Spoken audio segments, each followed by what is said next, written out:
오늘 저에게 주신 하나님의 말씀은 구약 성경 민수기 10장 35절부터 36절까지 말씀입니다. 함께 봉독하겠습니다. 교회가 떠날 때에는 모세가 말하되 여호와여 일어나사 주의 대적들을 흩으시고 주를 미워하는 자가 주 앞에서 도망하게 하소서 하였고, 교회가 쉴 때에는 말하되 여호와여 이스라엘 종족들에게로 돌아오소서 하였더라. 아멘. 기도하겠습니다.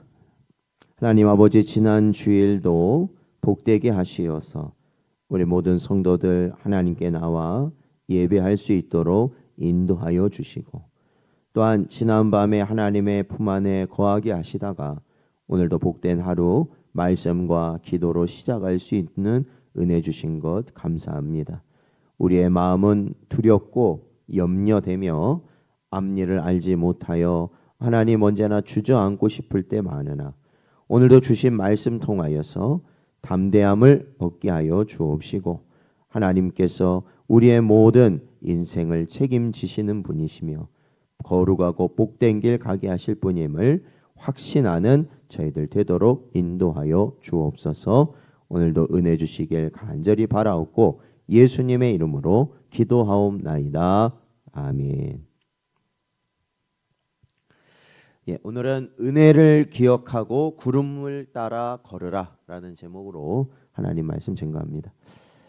자, 이제 저희는 이 민수기 1장부터 9장까지를 살펴보면서 이제 시내산 아래에서 이스라엘이 군대로 개수되고 또 이렇게 뭐랄까요, 질서 없던 이스라엘 백성들이 진영을 짜고 이 성막의 예배를 정렬하며 이 구름 기둥의 법칙을 배우는 이 영적 훈련의 과정을 저희들이 살펴보았죠. 그러니까 이 모든 것은 사실 이제 가나안 땅으로 행진하기에 앞서서 이 모든 것을 준비하는 이 과정이었다라는 겁니다. 그래서 앞으로 나아간다는 것은 우리가 무조건 가면 되는 것이 아니라 우리가 주 안에서 영적 준비가 반드시 필요하다라는 것을 우리가 이 말씀을 통해서 보게 됩니다. 그리고 이 준비는 굉장히 철저하고 굉장히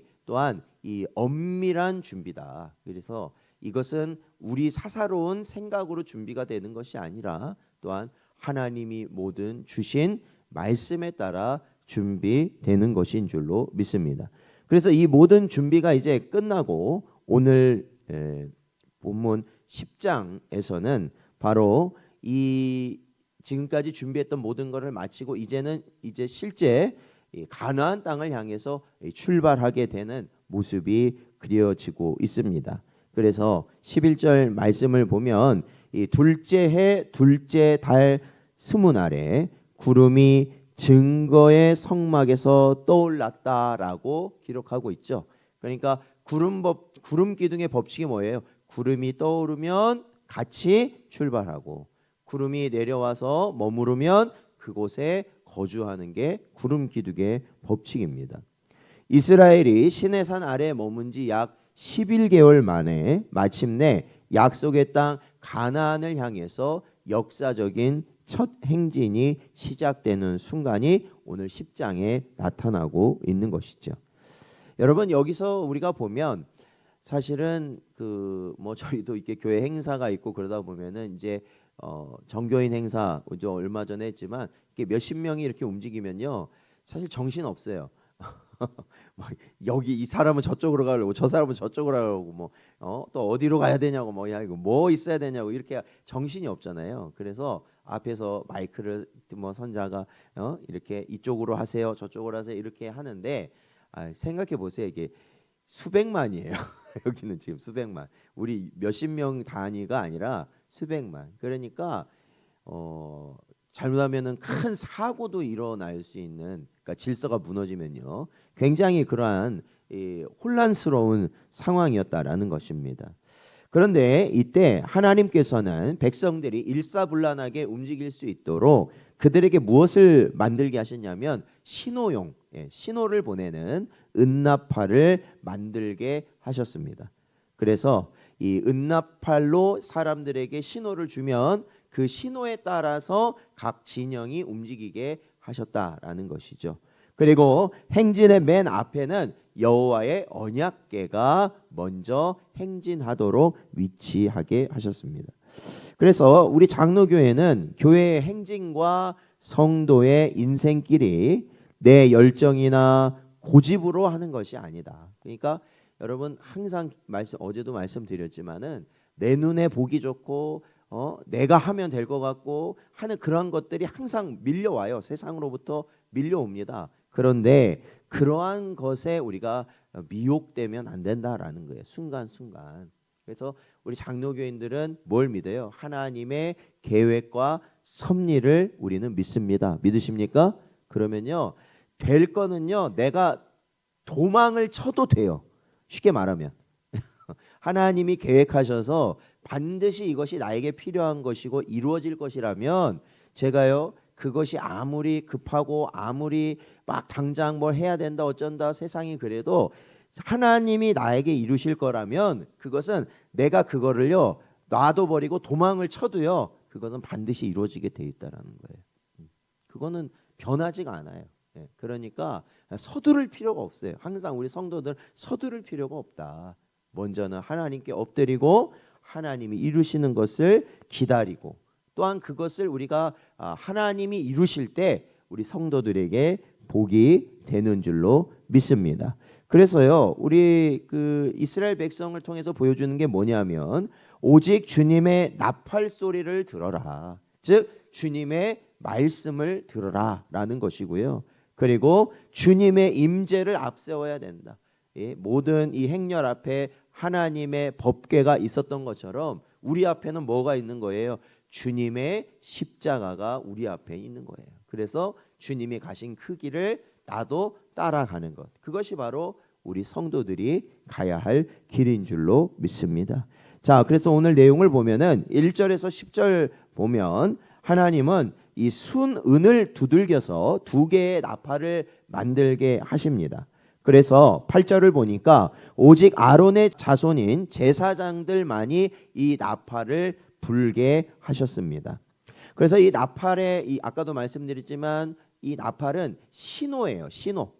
백성들에게 보내는 신호라는 거죠. 그래서 거기에 따르는 신호의 종류를 성경은 말하고 있는데 그래서 나팔 소리의 장단 그러니까 길게 불 건지 짧게 불 건지 아니면 횟수에 따라서 회중이 소집하기도 하고 아니면 동서남북의 진영이 순서대로 출발하기도 했습니다.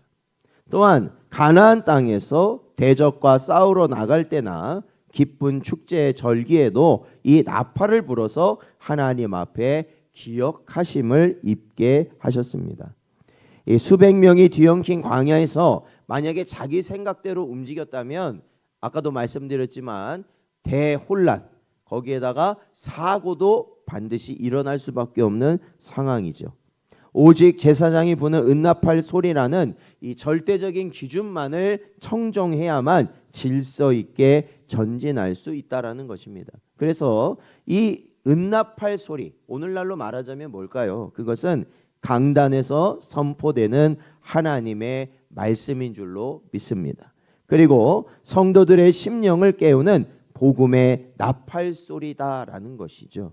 그래서 여러분 어제도 말씀드렸지만 오늘날 이 교회가 세속화되는 이유 중에 가장 큰 것은 뭐냐면 우리 교인들이 어떠한 기준을 가지고 신앙생활을 하느냐 하나님이 들려주시는 은나팔을 기준으로 해야 되는데 자신의 기준을 따라 신앙생활을 한다라는 겁니다. 그러니까 성경이 아무리 금하는 것이라도 내가 지금까지 해왔고 내가 보기에는 괜찮아요. 그러면 그냥 해버리는 거예요. 그냥 거기서 떠나지 않는 거예요. 그게 죄에서 떠나지 않는다라는 겁니다. 아니면 자신의 감정이 좋거나 나쁘거나에 따라서 또한 결정되기도 하고요. 그냥 이러한 것들은 결국 자기 뜻대로 하는 것이기 때문에 그것이 그냥 세속화라고 보시면 된다라는 겁니다. 그래서 우리의 기분이나 세상의 분위기에 따라 움직이지 말고 오직 말씀의 나팔 소리가 가라 하면 가고 서라 하면 서는 영적 분별력과 청종의 자세를 지켜나갈 수 있는 복된 여러분 되시기를 축원드립니다. 11절에서 28절 내용을 보면요.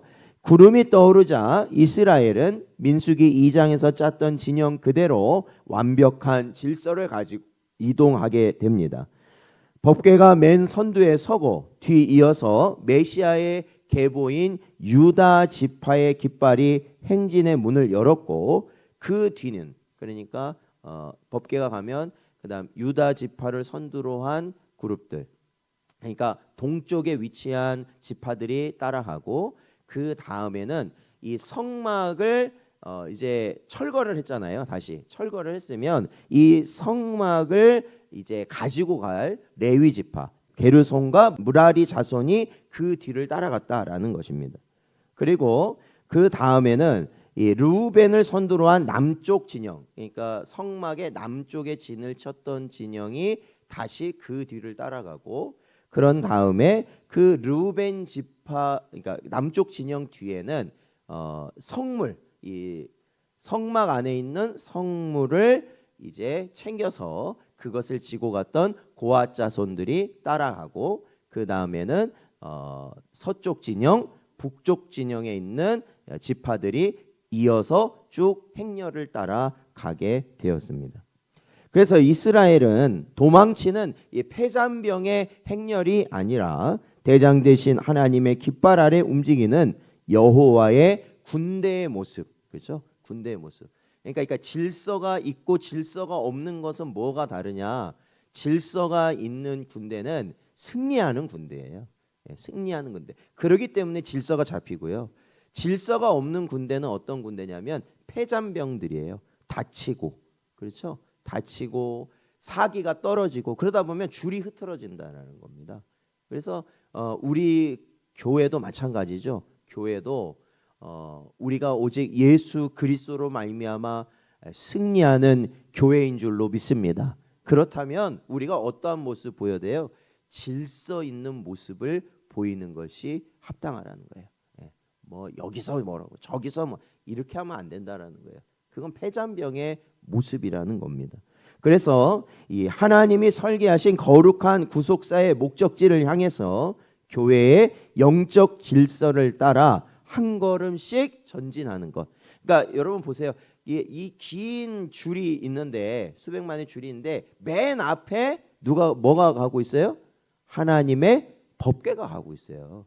그러니까 여러분 이 법궤가 지금 차에 실려서 가는 것도 아니고 차에 실려도 가는 거 아니고 그 메고 가고 있단 말이에요. 그러니까 사람이 메고 가고 있으니까 속도가 어떻겠어요? 빠르겠습니까? 아니에요. 느리죠. 이 속도가 굉장히 느리죠. 그러나 하나님의 말씀을 따라 한 걸음씩 가는 것, 그것이 바로 이 하나님이 이끌고 가시는 백성의 모습이 되는 줄로 믿습니다. 그러니까 아까도 말씀드렸지만 절대로 서두르지 마셔라. 뭘 하든지 서두르지 마세요. 서두르지 마시고 그러한 마음이 생길 때마다 오히려 하나님께 기도하시고 기도하시면서 하나님의 인도하심을 여러분 경험할 수 있는 여러분 되시기를 축원드립니다.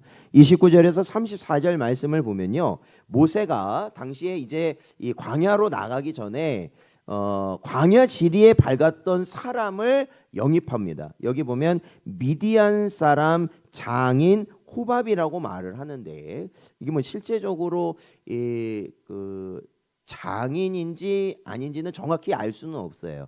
왜냐하면 이 장인이 또 따로 나오거든요. 그런데 어쨌든 이 미디안 사람 이 호밥에게 도움을 요청합니다. 뭘 요청하냐면 우리의 눈이 되어 광야의 길을 동행해 달라 이렇게 말을 해요. 그러니까 이 호밥이라는 사람이 이 광야 길을 잘 알고 있는 사람 같아요. 그러니까 그 사람에게 도움을 요청을 합니다.